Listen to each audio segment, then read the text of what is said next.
Muchísimas gracias. Buenos días, señoras y señores diputados. Me siento muy honrado de poder estar aquí hoy en el Congreso, en esta comisión. Sé que estoy bastante acostumbrado a hablar en público, pero de verdad que me produce cierto nervio y mucho respeto poder hacerlo aquí en el Parlamento, por lo que representa esta Cámara y por lo que representan todos ustedes. Les agradezco por eso muchísimo esta invitación.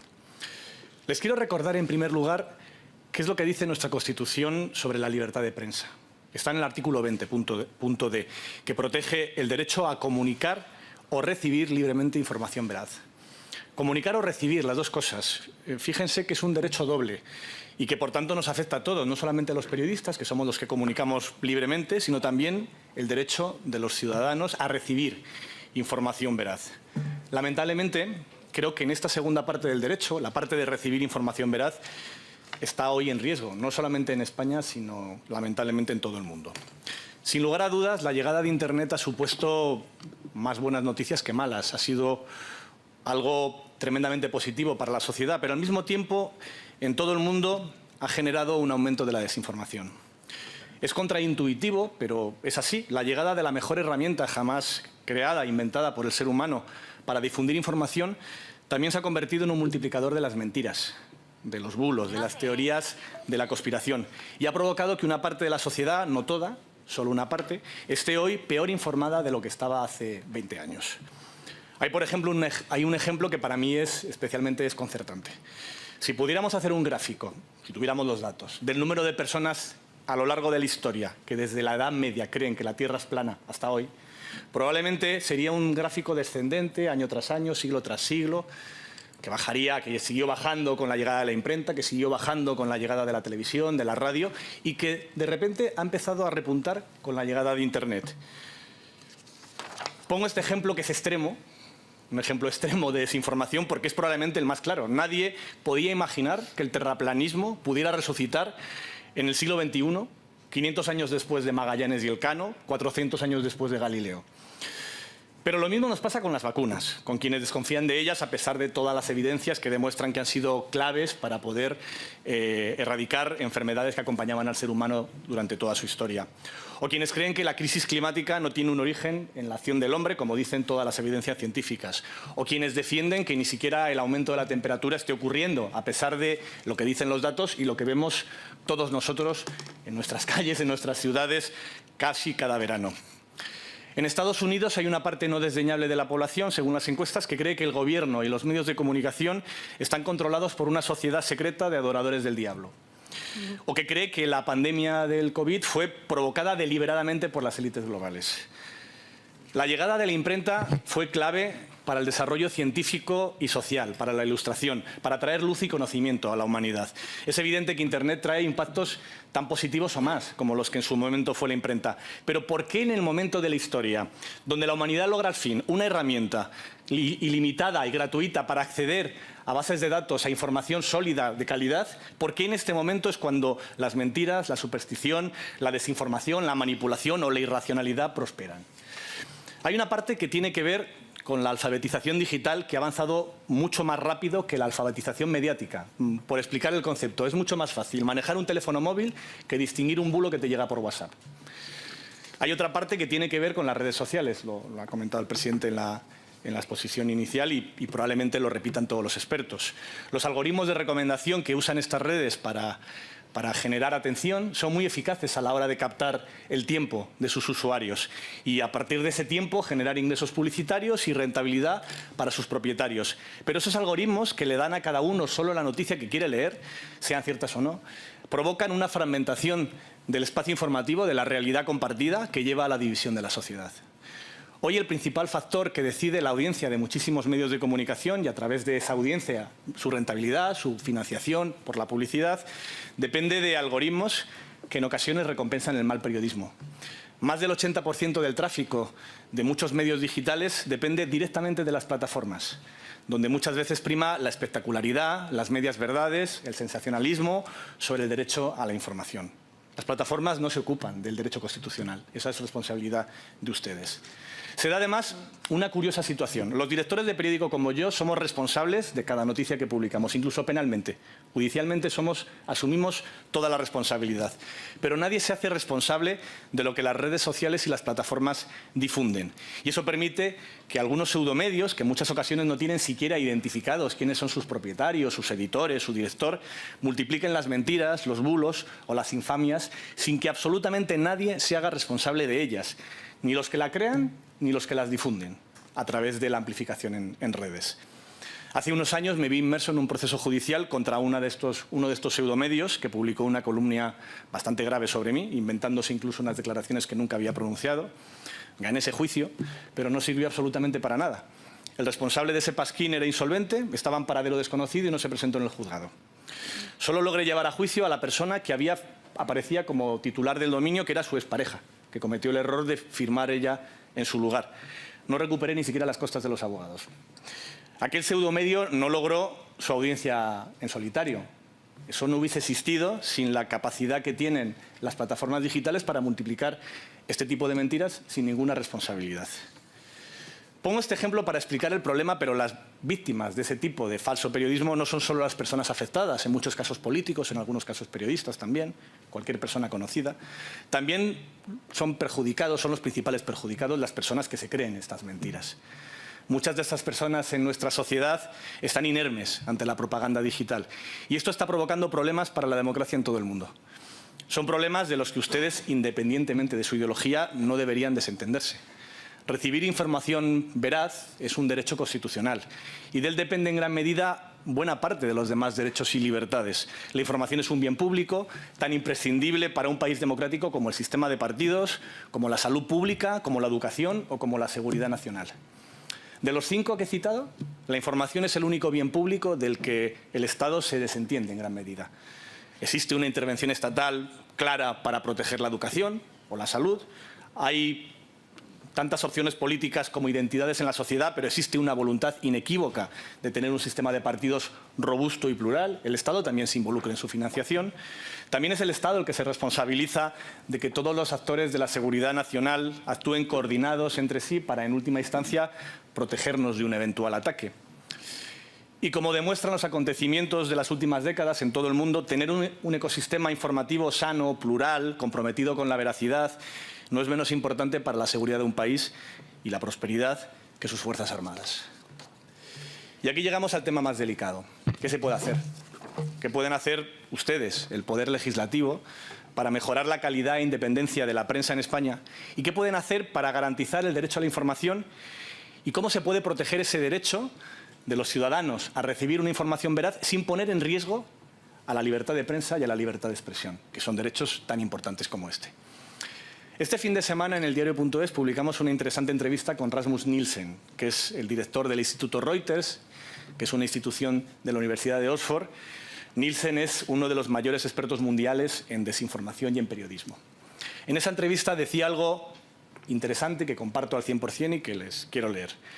Decía Nielsen: es muy peligroso recurrir a algún tipo de intervención directa. Es muy difícil definir la desinformación de una manera que pueda ser codificada por la ley. Es muy peligroso empoderar a los gobiernos para que sean árbitros de la verdad. Pero eso no significa que los gobiernos, y añado yo los parlamentos, no puedan hacer nada. Dice Nielsen también, pueden apoyar a los medios independientes, pueden respaldar la verificación independiente de los hechos, pueden apoyar a los medios de comunicación públicos para que sean genuinamente independientes, pueden garantizar una mayor transparencia y acceso a los datos de las plataformas digitales para que accedan a ellos los investigadores, o pueden invertir en alfabetización mediática, lo que comentaba yo antes, de ayudar a entender a los ciudadanos, empezando por las escuelas, cómo diferenciar un bulo de una noticia, que hay herramientas para hacerlo. Hace pocos meses, el Parlamento Europeo aprobó por una mayoría abrumadora, 464 votos a favor, 82 en contra, 65 abstenciones, la Ley de Libertad de Medios de Comunicación. Imagino que lo han leído, pero les recomiendo si no su lectura porque es un texto muy interesante que va a entrar en vigor en España en agosto de 2025, en España y en toda Europa. No es una directiva que haya que aplicar, es una ley que va a entrar en vigor, que está en vigor ya y que tiene un periodo de carencia que entra en vigor el año que viene. Personalmente creo que va en la buena dirección. No hay absolutamente nada en esa ley, nada, que se puede interpretar como una amenaza para la libertad de prensa o para la libertad de expresión. Más bien al contrario. Blinda algunos de los derechos fundamentales de mi profesión, del periodismo, como el derecho a proteger la identidad de nuestras fuentes o nuestras comunicaciones, blinda a los periodistas, prohíbe expresamente a los gobiernos espiar a los periodistas, algo que lamentablemente es una amenaza en algunos países europeos, y también obliga a los gobiernos, algo que creo que es imprescindible, que es que sean más rigurosos y transparentes con el reparto de la publicidad institucional, que no se pueda repartir por afinidad política, como lamentablemente en demasiadas ocasiones ocurre. Pero esa ley también establece obligaciones para los medios, para los diarios como el diario.es. Nos obliga a ser más transparentes, a detallar el nombre de nuestros accionistas, de quiénes son los dueños, para de esa manera que la sociedad conozca si hay un posible conflicto de intereses entre alguno de esos dueños y las noticias que contamos.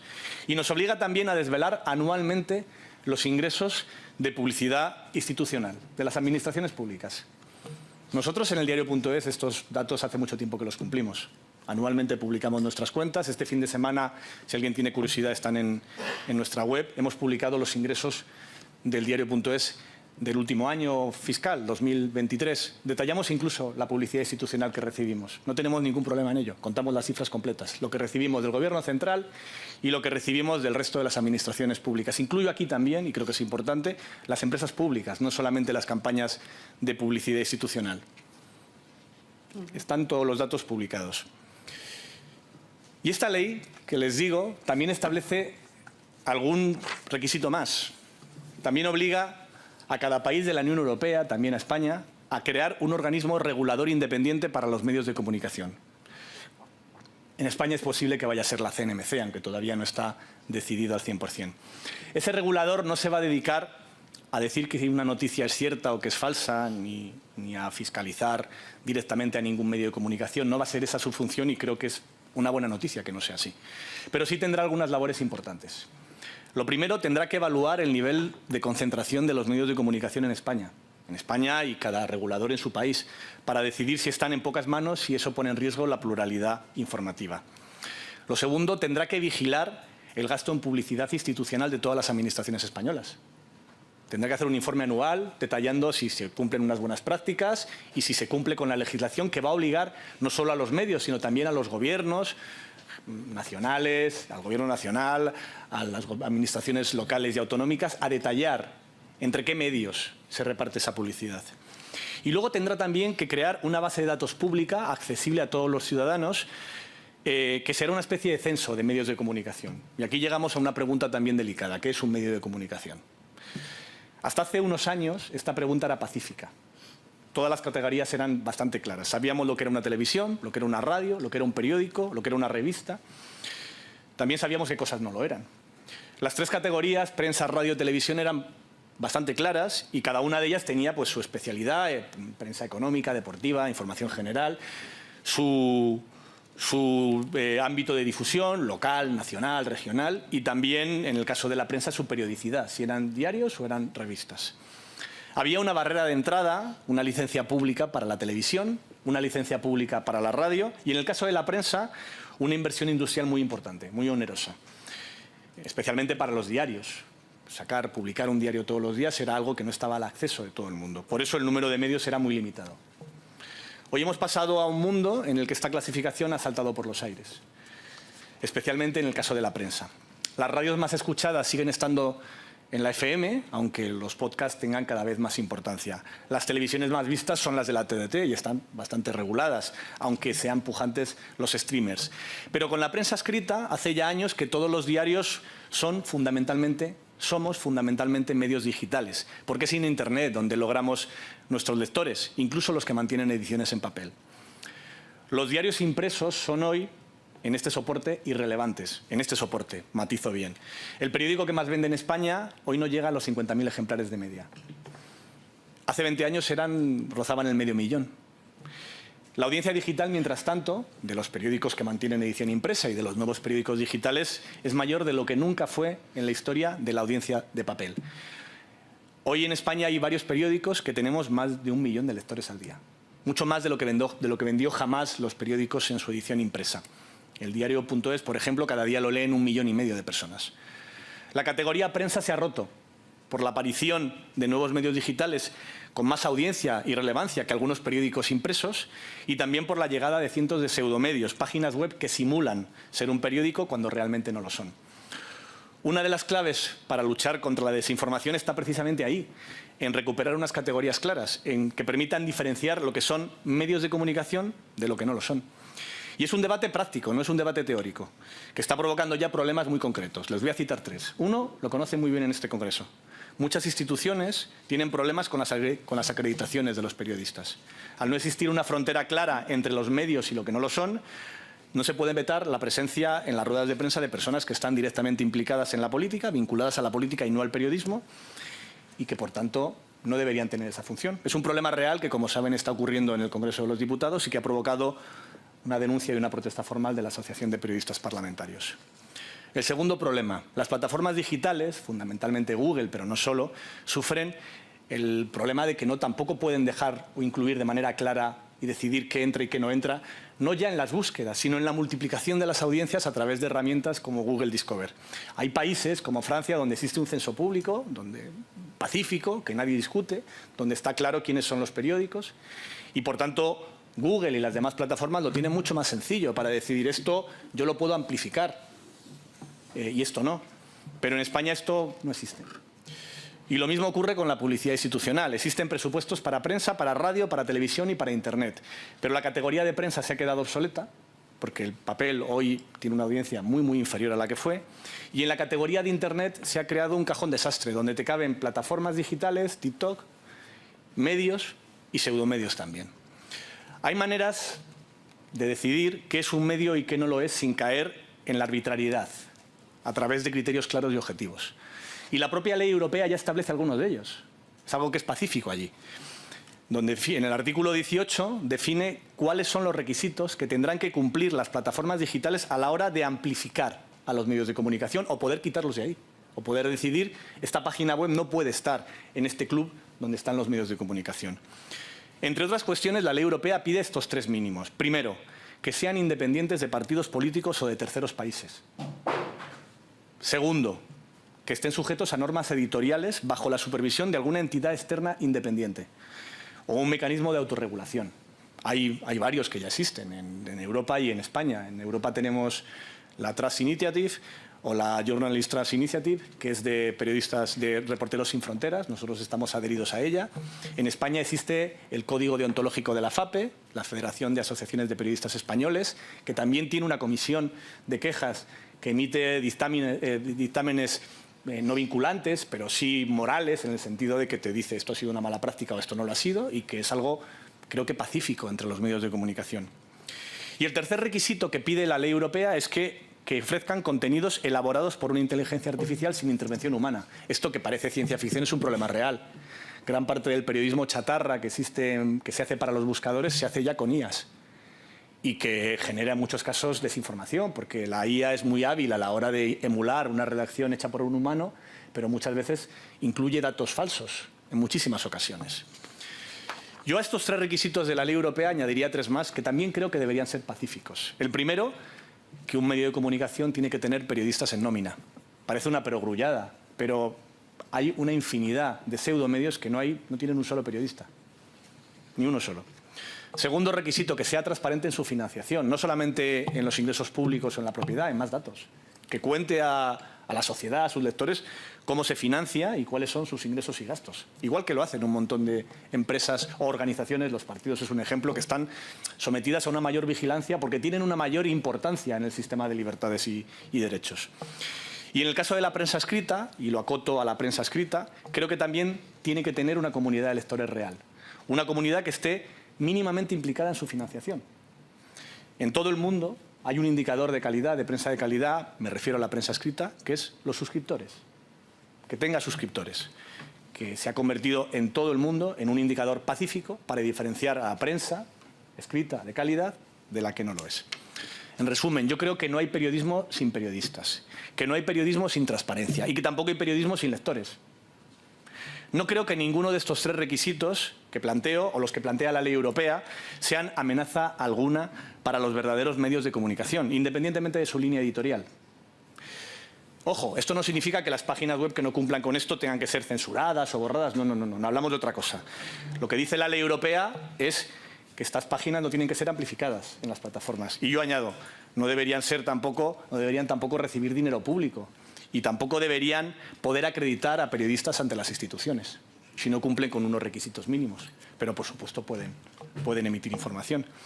Soy consciente de que aplicar estos requisitos no soluciona de un plumazo el problema que está planteado. Habrá medios infames que no cumplan con muchísimos criterios éticos o deontológicos, pero que pasen este filtro. Pero creo que es deseable este problema al contrario. Crear unos requisitos tan exigentes que pongan en riesgo la libertad de prensa y expresión. Como dicen en derecho, es mejor que 10 culpables escapen a que un inocente sufra. Ninguna regulación tampoco por sí misma, ninguna ley de prensa, arreglará por completo el problema. El delito fiscal hace mucho tiempo que está en el Código Penal y sigue existiendo el fraude. Igual que existe el homicidio, a pesar de que es un delito o un pecado desde hace siglos. Lo que no tiene un pase es la situación española. La ley de prensa que está aún en vigor hoy es de 1966. Está firmada por Francisco Franco, ese conocido defensor de las libertades públicas. Y es una norma que no solo nos avergüenza como país democrático, sino que se ha quedado tremendamente obsoleta. No es que sea previa a la llegada de Internet, es que es previa a la llegada a España de la televisión a color.